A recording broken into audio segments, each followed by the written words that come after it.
Assalamualaikum sahabat-sahabat ngaso, Masya Allah, antum semua mudah-mudahan dalam keadaan sehat walafiat. Masih ketemu lagi dengan Al-Fakir, dengan guru kita nih, Ustadz. Assalamualaikum Ustadz, apa kabar Ustadz? Waalaikumsalam Sehat warahmatullahi Ustadz ya? wabarakatuh. Alhamdulillah Alhamdulillah. Ini sehat. Ustadz Baik. ngomong-ngomong semangat kan masih ya? Kita Alhamdulillah. hari ini terus apa ya? Kalimatnya ditugasin oleh Allah untuk bagi-bagi ilmu lagi Ustadz. Ya Rob. Masya Ya Allah. Rob. Mudah-mudahan apa yang jadi pembahasan hari ini, kemarin, dan ya kalau kita panjang umur, seterusnya jadi catatan amal. Masya Allah. Amin ya Rob. Alhamdulillah sahabat-sahabat ngaso, gimana nih? Yang lagi di perjalanan, yang lagi kena macet, bahkan mungkin yang lagi di rumah, lagi kumpul sama keluarga, yang antum-antum semua lagi pengen dengerin ilmu dari majelis Rasulullah, gak salah deh antum ada di program ngaso. Nah, Alhamdulillah kita dipertemukan di sore ini dengan tema, Ustadz, ini pembahasannya sangat menarik. Sangat menarik. Aneh aja jadi menarik lagi. Nah, tema kita hari ini adalah tentang pernikahan atau nikah. Mungkin buat antum-antum yang udah nikah, ini ambil ilmunya. Tapi kalau misalkan buat antum-antum yang belum nikah, jomblo, atau mungkin bahkan masih pikir-pikir nih, oh kapan? Nah, nih. Di segmen ini antum pas banget bisa dapat ilmunya, mungkin bisa antum terapkan buat keseharian atau sharing ke teman atau menjadi satu estafet ilmu lah disebarkan dalam kebaikan. Nah, Ustaz, kalau kita bicara nikah, artinya kan ini bukan hanya problem laki-laki, Ustaz ya, mungkin sama problem perempuan juga gitu loh. Artinya di muslim itu secara sunatullah ada perempuan, ada laki harus nikah. Nah, yang jadi pertanyaan pembukanya, Ustaz, sebenarnya kalau kita bicara batasan, kapan sih Ustaz umat ini harus nikah itu kapan? Nah, jadi kalau ditanya batasan sebenarnya nggak ada ya, nggak ada aturan umur segini harus menikah. Umur segini batasan kadaluarsa menikah, nggak ada. Oh iya, ngeri juga tuh batasannya kadaluarsa. Nggak ada. Jadi ya selagi itu ada keinginan hasrat mau menikah, maka dan tersedia itu semuanya, dan menikahlah. Menikahlah. Ketika ada hasrat tapi nggak tersedia, maka tahanlah. Gitu. Nanti ada hasrat, udah ada keinginan mau menikah, dan menikah menyalurkan syahwat lewat jalur yang halal. Halal. Nah, lewat jalur yang halal. Betul. Dan ternyata misalnya nggak tersedia lah. Semuanya baik itu dari calonnya, nggak ada kemampuan dan sebagainya. Maka disuruh tahan. Dia udah tahan sambil berdoa, nanti diberi solusi jalan keluar dari Allah Subhanahu wa taala. Jadi nggak ketemu usia berapa gitu wajib menikah, nggak ada. Kira-kira begitu. Ustaz, artinya kalau misalkan kita memandang secara nikah, mungkin mohon maaf ya, kita bukan bicara dari sudut pandang agama lain, tapi kita di jalannya Islam ini, Ustaz, alasan pertama yang sangat kuat kenapa sih umat Islam ini harus menikah, Ustaz? Nah, yang pertama yang pastinya pernikahan adalah sunnah Nabi Muhammad SAW. Dan dengan pernikahan juga kita melestarikan, memperbanyak keturunan. Melestarikan keturunan umat manusia. Nabi Muhammad SAW bersabda, "Tazawwajul waludal wadud fa inni mukathirun bikumul umam yaumal qiyamah wa fi riwayatin fa inni mubahim bikumul umam yaumal qiyamah." Menikahlah dengan wanita-wanita yang subur. Kenapa? Karena aku ini umatnya banyak dan juga bisa membanggakan. Nabi Muhammad membanggakan umatnya yang banyak. Beruntung kalau kita ikut andil yang bikin bangga Nabi Muhammad SAW. Jadi dengan menikah kita berpotensi girangin Nabi Muhammad dengan memperbanyak umatnya Nabi Muhammad SAW. Jadi dengan memperbanyak keturunan juga. Dengan memperbanyak keturunan. Tapi di riwayat lain bukan cuma memperbanyak, mubahin, artinya keturunan yang bisa ngebanggain. Jangan cuma banyak doang tapi ngerepotin. Ini poinnya. Berapa ya anak lu? Anak gue 11, kata Nabi banyakin. Yang satu nggak bisa ngaji, yang satu kagak sholat, satu narkoba, satu mabuk. Itu mah bukan ini bikin girang Nabi, bukan bikin girang Nabi. Bikin susah. Nggak apa-apa deh lu 1, 2, 3, tapi bisa nih megang, meneruskan. Kalau katanya bahasa Gus Baha ini, anak ini yang meneruskan kita sujud. Allah. Nanti kita udah nggak ada yang dosen sujud, anak kita. Begitu. Jadi mengkader anak kita ini untuk yang melanjutkan ibadah. Gitulah. Dan jalur itu dari pernikahan. Jalurnya dari pernikahan. Dan pernikahan itu harus dengan Adam dan Hawa, bukannya Iya, dengan Adam dan Adam. Asep. Dan Adam dan Adam bukan. Iya, begitu. Masya Allah. Ya mungkin fenomenal ini untuk di kaum-kaum khususnya ya, apa ya, kalau anak sekarang itu bilangnya generasi Z kali ya. Generasi Z. Nah, jadi mereka tuh mungkin punya pertimbangan. Artinya pertimbangan secara kemapanan, mungkin milihnya harus gimana, dan bahkan yang paling yang paling mereka takutkan adalah nanti kalau udah nikah tuh gimana. Nah, khusus di acara ngaso ini sebenarnya ini episode yang bisa dibilang ilmu juga nih buat calon-calon pengantin. Nah, Ustaz, kalau kita bicara tadi ada salah satu keraguan-raguan, sebenarnya di dalam Islam mungkin ini sangat berlaku buat perempuan dan laki-laki.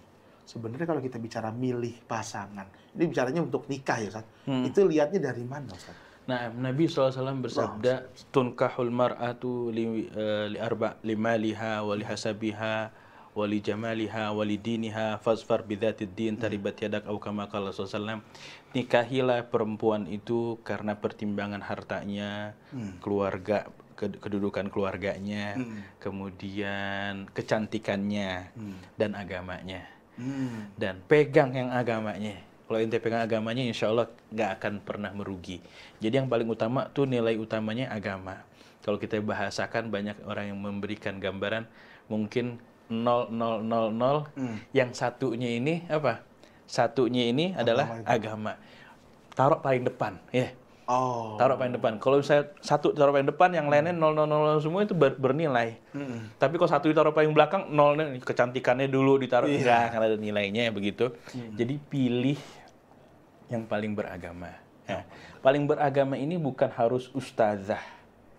Iya, itu mungkin harus, secara nanti, framing tuh, wah berarti nanti harus ustazah dong. Enggak ya, artinya di sini adalah orang yang paling berusaha takut pada Allah Subhanahu wa Ta'ala.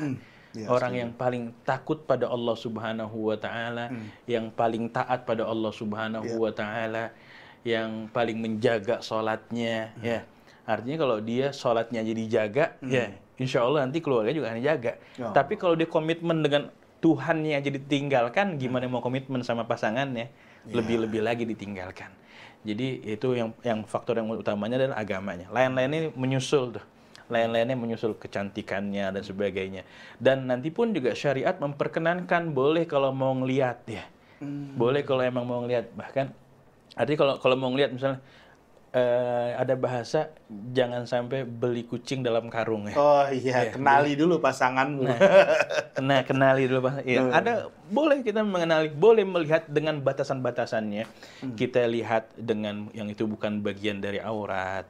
Kemudian dilihatnya bukan dalam keadaan khalwat berduaan, tapi mungkin ada di ruang tamu yang situ ramai dengan keluarga, dia sekedar nganterin minuman, ngelihat gitu. Kan kalau melihat kayak ibaratnya lu mau makan nggak? Nggak, gue nggak mau makan. Begitu dikeluarin nasi kebuli, ada daging kambingnya, kira-kira gimana? Kenyang juga bilang mau. Boleh juga nih kan, nah begitu ya. Jadi makanya sampai gimana tuh? Sampai nanti setelah melihat ada insyirah, kenyamanan. Atau mungkin nggak ada kayaknya nggak nyaman, nggak masalah kayak begitu, melihat. Jadi boleh kita melihat juga. Tapi baik lagi itu masalah yang paling utamanya adalah faktor agama. Dan juga ada kita lihat juga dari keluarganya juga. Jadi ada poin-poin variabel yang jadi penilaian juga. Keluarganya gimana? Dalam hadis Nabi SAW bersabda nih, ada khadra diman. Gala ya Rasulullah, Muhammad khadra diman. Apa? Emang itu khadra diman itu tumbuhan hijau yang tumbuh tapi di tempat pembuangan kotoran. Ini wanita cantik tapi dari keluarga yang kita tahu keburukannya dan sebagainya. Kurang baik, ya. Nah, itu jadi waspada sebenarnya. Hati-hati nih, lu lagi mau masuk ke wilayah situ. Bisa nggak nyelamatin? Bisa nggak? Artinya kalau emang lu nggak bisa nyelamatin orang tenggelam, kalau lu nggak bisa berenang, jangan nyelamatin orang tenggelam. Gitu. Kalau lu bisa berenang, boleh nyelamatin orang tenggelam. Nggak bisa berenang, jangan nyelamatin orang tenggelam. Akhirnya bikin repot. Harusnya tenggelam satu, tenggelam. Dari semuanya tenggelam. Semuanya jadi tenggelam. Gitu. Jadi nilai juga dari keluarganya kayak gitu. Gitu, itu dari sisi laki-laki melihat perempuan ya. Nah, Kalau perempuan, ini biar apa namanya pembahasan kita seimbang. Bagaimana kalau dibalik juga, Ustadz? Nah, Artinya dari keluarga perempuan atau bahkan mungkin dari ukhti nih atau akhwat-akhwat yang merasa Masya Allah. nih dari tadi hostnya sama Ustadz yang dibahas dari laki-laki memandang calon. Nah sekarang kalau kita balik, Ustadz, artinya biar berimbang. Bagaimana juga dari perempuan untuk memandang laki-laki, harus mencari laki seperti apa? Jangan dijawab dulu. Masya Allah. Antum semua siap-siap. Ini ilmunya sebentar lagi akan kita bagi-bagi buat semuanya. Masih di Ngaso, jangan kemana-mana. Assalamualaikum.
Assalamualaikum, sahabat Ngaso. Nah, dia udah tiba juga kita di segmen 2. Tadi di segmen 1 Anda udah buka dengan judul yang mungkin menjadi topik yang sangat antum tunggu-tunggu, khususnya buat yang jomblo atau belum nikah. Nah, kita akan bicara tentang bab nikah. Di segmen 1 tadi Ustadz udah jelasin, yang pertama nikah itu sunnah. Karena secara garis besar adalah memperbanyak keturunan dari umatnya Rasulullah. Dan yang paling penting adalah umat yang berkualitas. Jadi kalau misalkan antum banyakin, anak banyak ini, tapi nggak jadi umatnya Rasulullah, ya maaf buat apaan juga saja. Nah, tadi biar diskusi kita berimbang, tadi kita udah lihat dengan Ustadz penjabaran bagaimana laki-laki memandang atau memilih calon. Nah, sekarang Anda balik nanya nih Ustadz. Kalau untuk dari sisi perempuan, dia mencari calon yang seperti apa? Yang kita bicaranya ideal secara agama dulu, Ustaz. Dalam hadis Nabi SAW bersabda, "Idza ja'akum man tardawna dinahu wa amanatahu fazawwijuhu," atau kama qala sallam. Kalau udah ada yang datang kepadamu, orang yang membawa agamanya udah rapih, artinya agamanya udah jelas diridhoin, nah itu agama Islam. Terus dan dia berpegang teguh dengan keislamannya dan menampakkan nilai-nilai keislamannya. Kemudian juga orangnya amanah. Nah, nampak ini orang yang amanah. Fazawwiju, maka nikahin udah segera. Nah, itu jadi ukuran yang paling utama. Fa illam taf'alu takun fitnatun fil ardi wa fasadun kabir. Kalau kamu nggak memperhatikan hal tersebut, dua hal, yaitu agamanya dan dia udah agamanya bagus dan amanahnya orangnya amanah. Kemudian masih ditolak kayak begitu, ente tolak karena penimbangannya, wah belum ada kerjaannya, nggak jelas, masih ini, wah dia orang miskin, orang kere. No. Apa itu nanti? Fa illam taf'alu takun fitnatun fil ardi. Nanti bakalan timbul fitnah yang besar. Dapat ujian dari Allah SWT, fitnah yang besar. Wa fasadun kabir, dan kerusakan yang besar juga. Kenapa? Karena yang menjadi penilaian utamanya bukan itu lagi. Dia punya pertimbangan yang lain, harta. Dia bilang kebahagiaan, aneh punya anak, aneh mau bahagia, anak aneh. Kalau ada orang kaya, dia pasti bakalan bahagia. Nah, kan kebahagiaan itu sebenarnya bukan dengan harta ya. Betul. Ya, kebahagiaan. Secara esensi ya. Nah, kalau secara esensi kebahagiaan itu, meskipun itu salah satu penunjangnya. Mungkin kalau ada kebahagiaan itu adalah ketika ente melihat orang yang datang membawa agama yang baik, amanah, dia akan memuliakan istri. Dia akan menghormati perempuan. Perempuan ketika dihormatin, ketika dimuliakan, dia akan bahagia. Sebaliknya dengan harta doang bisa aja dihinakan itu perempuan. Allah. Nah, itu makanya jadi penilaian. Jadi kalau dari perempuan ya lihat yang datangnya udah bawa agama bagus, sekali lagi ya bukan ustaz. Iya, Bukan ustaz. Oh, jadi ini bicara untuk kedua sisi ya Ustaz, dari cara memandang laki-laki ke perempuan, bahkan perempuan sebaliknya. Artinya kita mencari agama yang bagus itu bukan berarti harus bicaranya oh ini pendakwah. Bukan gitu Ustaz. Bukan. Minimal takwa ya Ustaz. Takwa dan komitmennya dia dengan Allah Subhanahu wa taala. Karena Anda pernah dengar juga dari Habib Mujtaba bin Syihab itu dia memberikan gambaran ya, ini suami, ini istri. Komitmennya ini Allah Subhanahu wa taala, kayak segitiga gitu. Ini pasangan suami istri. Ya, taruhlah yang di sisi atasnya ini adalah Allah Subhanahu wa taala. Kalau suami komitmen mendekatkan diri pada Allah, istri komitmen mendekatkan diri pada Allah, dia akan semakin dekat dan harmonis. Ketika ini istri udah nggak komitmen dengan Allah Subhanahu wa taala, akan menjauh, akhirnya hubungannya menjadi renggang. Lama-kelamaan akan pisah. Sama juga suami begitu juga, ketika dia menjauh dari Allah Subhanahu wa taala, maka komitmennya dengan istri semakin menjauh dan akan renggang. Keduanya menjauh, udah bubar. Keduanya mau berusaha mendekat pada Allah, belajar lagi, nanti akan sampai dia makin dekat gitu. Makin mesra, makin nyaman, dapatkan sakinah, mawaddah warahmah, ketenangan yang sebenarnya, kenyamanan yang sebenarnya. Kira-kira begitu Bang Bintang. Ustaz, ini ada pertanyaan dari netizen. Salah satu, ini kita maaf ya Ustaz ya, mikirnya realistis. Mungkin kalau si perempuan yang dengan syarat yang tadi Ustadz bilang, oh berarti yang pertama dilihat secara agama, yang penting bukan Ustadz gitu kan. Nah, kalau realistis dalam arti kata dunia, wah ini ukurannya belum kerja atau belum mapan. Kadang-kadang kan si perempuan nih Ustadz ya, kadang-kadang nih perempuan mungkin yang sama ya, mudah-mudahan ini jadi evaluasi ya.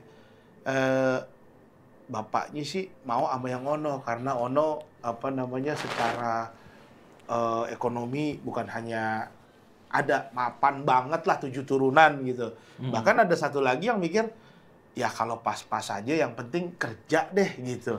Anak gue ada yang ngurusin gitu. Nah sekarang sebenarnya ini kita bicara agama tapi realistisnya gimana sih? Perempuan itu sebenarnya harus mencari yang bareng-bareng ntar nyari atau harus yang udah pasrah aja deh gimana dapatnya gitu. Nah ya pasti pengen mendapatkan hidup ini, kita pengen mencapai pada ideal. Iya, sepakat. Orang pengen dapat suami soleh. Sepakat. Udah soleh ganteng. Wah itu mah bonus. Udah ganteng, kaya. Udah gitu dari keluarga terhormat. Masya Allah. Ya enggak? Itu ideal nggak? Banget. Ada nggak yang kayak begitu sekarang? Di mana nyarinya? Ada nggak yang kayak begitu? Hidup di dunia nggak akan pernah mencapai titik ideal. Ya, mau perjuangan kayak gimana pun juga pasti ada kurangnya. Oh dia soleh banget, masya Allah, enak ini dia bisa memuliakan orang tua, tapi dia kerjanya masih begitu serabutan. Iya. Kan di situ. Betul. Ya udah, ente mau dia masya Allah harta berlimpah gini-gini, tapi dia sama orang tuanya hubungannya nggak bagus. Artinya gimana? Ente masih mau pilih yang mana? Itu kembali lagi kepada sosok itu. Ukur aja, ente mau di situ kan. Pertimbangan. Puncak sampai ideal itu nggak akan sampai. Oh iya. Kepuasan berarti. Kesempurnaan itu nggak akan sampai. Maka udah balik lagi yang paling mendekati keridhaan Allah Subhanahu wa taala. Kalau yang dipermasalahkan harta, itu ada rezeki nanti setelah menikah. Rezeki setelah menikah yang dibukain sama Allah pas setelah menikah. Rezeki jomblo ya jomblo. Itu jomblo. Kalau antum jomblo masih tapran, buru-buru nikah deh. Mungkin Allah disiapin rezeki. Iya, nanti ada rezeki yang kebukanya setelah menikah. Iyakunu fuqara yughnihumullah min fadlih. Padahal tadinya dia fuqara yughnihumullah min fadlih, diberikan kekayaan dari Allah Subhanahu wa taala dengan anugerahnya karena pernikahan. Nah, pernikahannya apa yang dia memiliki komitmen dengan Allah Subhanahu wa taala. Gitu dah kira-kira Bang Bintang. Oh iya. Ustaz, ini kita bicara nikah dan bicara keridhaan dari cara memilih pasangan. Nah, ada pertanyaan dari teman-teman yang sebenarnya mungkin buat saya juga agak sedikit tabu nih menanyakan ini. Tapi karena kita bicaranya bab nikah, pertanyaannya sih sederhana, Ustaz. Ukuran sejauh mana sih boleh menikahi saudara? Ya. Jadi mungkin dari perempuan ke laki-laki, bahkan mungkin bapaknya kan sama ini masih saudara. Nah, karena kita dari program Ngaso, Islam itu memandang bolehnya itu sampai mana? Tapi yang dijawab dulu, Ustaz. Kita masih banyak iklan nih tadi. Ya. Setelah yang satu ini jangan kemana-mana. Assalamualaikum.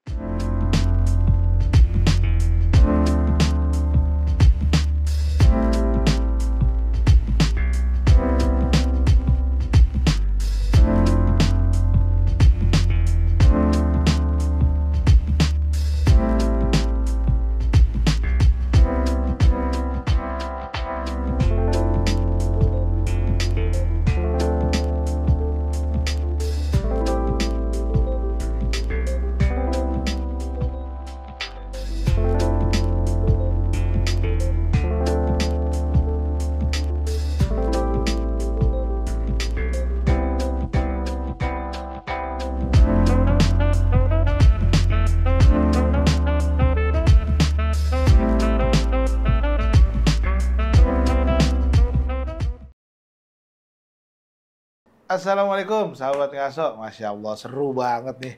Ilmu banyak, tapi walaupun, mohon maaf ya Ustadz, walaupun kita juga punya batasan durasi, tapi mudah-mudahan dari diskusi tadi tuh bisa bisa dijadikan, wah ini ilmunya. Jadi salah satu perantara manfaat. Nah Ustadz, tadi sebelum kita rehat Ustadz, Anda tanya, ini bukan Anda juga yang nanya, teman-teman juga pada nanya. Ukuran Islam menikahi saudara itu seperti apa sih Ustaz? Karena kan banyak yang katanya, lu ngapain jauh-jauh sama yang ngono, sama yang ini aja nih, gitu. Itu gimana Ustaz cari Islam? Nah, ya sebenarnya sah-sah aja nikah dengan saudara. Tetapi harus dipahamin dulu, ada yang mahram, ada yang non-mahram. Sama yang mahram ya nggak boleh menikah. Sama mahram, sama saudara kandung, sama misalnya sama tante, sama bibi. Tante itu misalnya adiknya orang tua, ya adiknya orang tua itu nggak boleh. Tapi kalau sama sepupu, ya boleh-boleh aja. Nah, itu non mahram, artinya ada mahram ini diharamkan menikah. Non mahram nggak diharamin untuk menikah. Kalau mahram sentuhan, wudu itu nggak batal. Ya. Sama ente ketemu sama adiknya umi ente, ente cium tangan nggak masalah. Sama adiknya orang tua ente nggak masalah. Begitupun juga nikah masih ada hubungan saudara, misalnya gimana? Lihat ya, cek aja mahram atau non mahram. Kalau mahram berarti nggak boleh. Kalau non mahram berarti boleh. Ya. Sama sepupu mahram atau non mahram? Sama sepupu, anaknya bapak bisa gitu. Habis sih orang tua kita punya adik. Punya adik, berarti adiknya itu punya anak. Sepupu udah. Iya, sepupu. Boleh nggak? Ya boleh. Sama sepupu, pernikahan sepupu boleh. Kenapa? Karena itu non mahram. Sentuhan dalam berwudu itu membatalkan wudu. Ya, kita punya wudu, dia punya wudu. Sentuhan beda jenis sentuhan. Nah, ini yang tadi Anda bilang sebenarnya tabu kan. Tapi secara Islam ini ilmunya nih, kita bicara ilmunya. Boleh aja. Boleh. Tapi ada anjuran dari Nabi sallallahu alaihi wasallam. Beliau mengatakan gharribu bin nikah fa innahu anjab lil walad. Artinya menikahlah dengan orang yang jauh, sama orang yang asing. Ya. Kenapa? Nisa akan lebih mudah mendapatkan keturunan. Itu kata Nabi Muhammad SAW. Udah yang jauhan aja dah. Nah, kadang kalau yang dekat banyak pertimbangannya. Nanti kalau ribut, bisa ribut. Lebih ya bisa jadi pertimbangan seperti itu. Bisa jadi pertimbangan juga seperti itu. Tapi kalau pertanyaannya adalah boleh atau nggak boleh. Nanti secama nggak mahram, ya silakan gitu. Ayo, dan itu nanti ada bab fikih tersendiri pembahasan mahram. Ya, itu yang penting jangan dikutip dinukil. Wah, diskusi menit ke sini berarti boleh. Wah, ini masih panjang pembahasannya. Mungkin tadi Ustaz bilang ada bab tersendiri. Nah, Ustaz, kalau kita udah bicara cara memilih calon, kalau kita bicara cara memilih pasangan. Nah, kalau kita bicara hati, cara mempersiapkan nikah itu gimana, Ustaz? Cara mempersiapkan nikah. Kadang-kadang kan kita bilang, besok nikah. Nah, kadang-kadang kan kita juga perlu nih agama dalam kata sesuai syariat. Ani suka memberikan pesan kepada mereka calon pengantin, coba deh ente diskusi sama yang sudah menikah. Jadi ente persiapan mau nikah, diskusi sama orang yang udah pernah menikah. orang terdekat, orang yang akrab, nyaman, gimana menghadapi tantangan rumah tangga, gimana menghadapi nanti istri, gimana nanti menghadapi suami. Pesen-pesen yang paham agama dan deket, nyaman, temen curhat lah gitu. Kenapa? Kadang ada orang nasihat pernikahan di acara pernikahan tuh udah ibaratnya kayak radio mobil deh. Radio mobil tuh, ada suaranya tapi nggak didengerin. Oh. Ya, nasihat pernikahan dari Ustadz ini. Itu pengantin udah sah, udah jam kabul. Udah nggak mikirin lagi, udah nggak fokus. Maka justru belajarnya itu dari sebelum pernikahan. Ya, belajar dari orang yang pengalaman, nasihat dari gurunya, gimana. Nasihat pernikahan banyak. Ulama-ulama banyak ngarang kitab tentang pernikahan. Perbekalan menjelang pernikahan gitu. Nah, Ustadz, ini maaf banget nggak ada unsur maksud yang apa-apa atau maksud terselubung. Kadang-kadang kalau bicaranya malam pernikahan ini kan nikah dan ada rangkaian malam pertama. Nah, kita bukan bicara secara spesifik fikih bagaimana tentang berhubungan suami istrinya, bukan. Yang saya mau tanya di sini adalah sebenarnya ini mungkin ilmu buat saya, buat teman-teman, bahkan buat jamaah-jamaah yang lain. Sebenarnya bagaimana sih Islam mengatur persiapan malam pertama? Karena kan mohon maaf, Ustaz, ini kan satu hal yang belum pernah dilakukan sebelumnya. Oleh kedua-duanya ya, mungkin bukan hanya si perempuan gitu. Gimana Ustaz Islam mengajarkan itu? Malam pertama emang malam pertama pernikahan indah. Malam pertama dalam kubur gimana? Waduh, siksa. Masyaallah. Ada malam pertama dalam kubur, malam pertama pernikahan itu malam pertama pernikahan paling nikmatnya, paling indahnya. Kadang emang ada orang yang sungkan ya, saking sungkannya jadi dia kagak tahu itu gimana ya arahnya, bimbingan. Nah, kita dianjurkan untuk sholat di malam pertama itu. Malam pertama sholat sunnah 2 rakaat, syukran lillah. Rasa syukur pada Allah Subhanahu wa taala. Udah sholat sunnah, syukran, ungkapan terima kasih pada Allah Subhanahu wa taala. Setelah sekian akhirnya mendapatkan lembaran kehidupan baru gitu. Nah, kemudian setelah itu berdoa, bersyukur dan bertaubat yang dulu-dulu memulai lembaran kehidupan baru. Kemudian doa. Doanya gimana sambil pegang Allahumma yas'alaka khairaha wa khaira ma jabaltaha alaih. Ya Allah. Itu dipegang istri. Iya. Udah sah ya? Iya, udah sah. Oh, berarti secara syariatnya harus didoain dulu saat itu? Iya, nggak harus. Itu kadang orang banyak lupa udah. Oh iya, ya lupa. Ya, kadang orang banyak udah lupa, masuk kamar, ya syariat udah jadi nafsu. Nah, ya Allah, aku minta kebaikan darinya ini dan kebaikan yang kau titipkan dari ini. Dan aku minta perlindungan dari keburukannya dan keburukan yang dititipkan pada diri ini orang. Gitu. Jadi minta sama Allah Subhanahu wa taala. Itu di malam pertama kira-kira begitu ya. Selanjutnya udah mengikut sertakan Allah dalam ibadah yang pertama itu. Masya Allah. Alhamdulillah teman-teman ngaso, itu tadi diskusi kita sama Ustadz tentang bab nikah. Mungkin ada banyak pertanyaan antum dan juga. Sebenarnya masih banyak ya. Ini kalau pernikahan kita rinci satu-satu, ini poinnya nggak habis nih. Kalau kita dengan durasi 30 menit ini mungkin sehari juga nggak habis. Nah, karena bisa berkali-kali belajar itu. Di bab nikah juga panjang lebar kita membahas. Tapi ya mudah-mudahan yang kayak Ustadz pernah bilang, sedikit mudah-mudahan ada manfaat. Amin gitu ya Rabb. Ya sahabat-sahabat ngaso, buat yang antum-antum tadi udah nyimak dari segmen 1, segmen 2, segmen 3 tentang bab pernikahan, mudah-mudahan antum bisa ambil ilmu dan manfaat dari sini. Dan kalau udah ada manfaatnya ya jangan disimpan sendiri, di-share ke teman-teman, bahkan harusnya dipraktekin ya Ustaz ya. Kalau udah tahu ilmunya gitu ya. Jadi buat antum-antum yang belum nikah atau masih punya pertimbangan, buru-buru deh. Tadi kan Ustaz udah bilang, yang pertama adalah kita lihat agamanya dulu gitu lah. Ya mudah-mudahan ada manfaatnya episode kali ini. Kita ketemu lagi di episode selanjutnya. Saya pamit Ustaz, kita pamit dulu ya. Assalamualaikum warahmatullahi wabarakatuh.